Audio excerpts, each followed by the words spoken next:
बहुत समय पहले की बात है। एक चरवाहा था जिसके पास 10 भेड़ें थी। वो रोज उन्हें चराने ले जाता और शाम को बाड़े में डाल देता।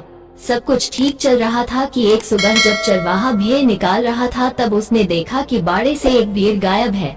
चरवाहा इधर उधर देखने लगा। बाड़ा कहीं से टूटा नहीं था और कटीले तारों की वजह से इस बात की भी कोई संभावना न थी कि बाहर से कोई जंगली जानवर अंदर आया हो और भैन उठाकर ले गया हो। चरवाहा बाकी बची भेड़ों की तरफ घूमा और पूछा, क्या तुम लोगों को पता है कि यहाँ से एक भेड़ गायब कैसे हो गई? क्या रात को यहाँ कुछ हुआ था? सभी भेड़ों ने ना में सर हिला दिया। उस दिन भेड़ों के चराने के बाद चरवाहे ने हमेशा की तरह भेड़ों को बाड़े में डाल दिया। अगली सुबह जब वो आया तो उसकी आंखें आश्चर्य से खुली रह गईं। आज भी एक भेड़ गायब थी और अब सिर्फ 8 भेड़ें ही बची थी। इस बार भी चरवाहे को कुछ समझ नहीं आया कि भेड़ कहाँ गायब हो गई। बाकी बची भेड़ों से पूछने पर भी कुछ पता नहीं चला।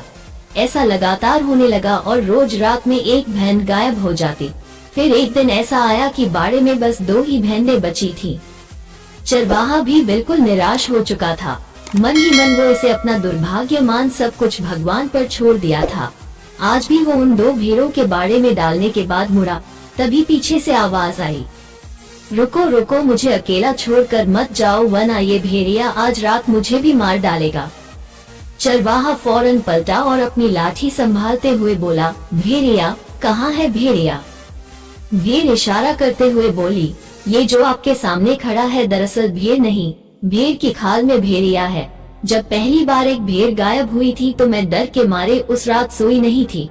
तब मैंने देखा कि आधी रात के बाद इसने अपनी खाल उतारी और बगल वाली भेड़ को मारकर खा गया। भेड़िए ने अपना राज खुलता देख वहां से भागना चाहा, लेकिन चरवाहा चौकन्ना था और लाठी से ताबड़तोड़ वार कर उसे वही ढेर कर दिया।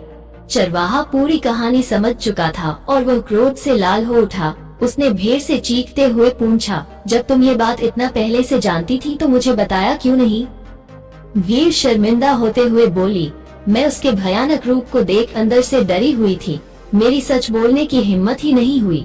मैंने सोचा कि शायद 1-2 भेड़ खाने के बाद ये अपने आप ही यहाँ से चला जाएगा, पर बात बढ़ते बढ़ते मेरी जान पर आ गई और अब अपनी जान बचाने का मेरे पास एक ही चारा था, हिम्मत करके सच बोलना। इसलिए आज मैंने आपसे सब कुछ बता दिया।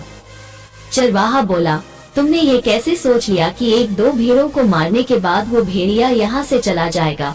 भेड़िया तो भेड़िया होता है, वो अपनी प्रकृति नहीं बदल सकता। जरा सोचो, तुम्हारी चुप्पी ने कितने निर्दोष भेड़ों की जान ले ली। अगर तुमने पहले ही सच बोलने की हिम्मत दिखाई होती तो आज सब कुछ कितना अच्छा होता। दोस्तों, भीड़ की तरह हम में से ज्यादातर लोग तब तक चुप्पी मारकर बैठे रहते हैं जब तक मुसीबत अपने सर पे नहीं आ जाती। चलिए इस कहानी से प्रेरणा लेते हुए हम सही समय पर सच बोलने की हिम्मत दिखाएं और अन्याय के खिलाफ आवाज उठाएं और देश और समाज को टूटने से बचाएं। सदैव प्रसन्न रहिए, जो प्राप्त है पर्याप्त है।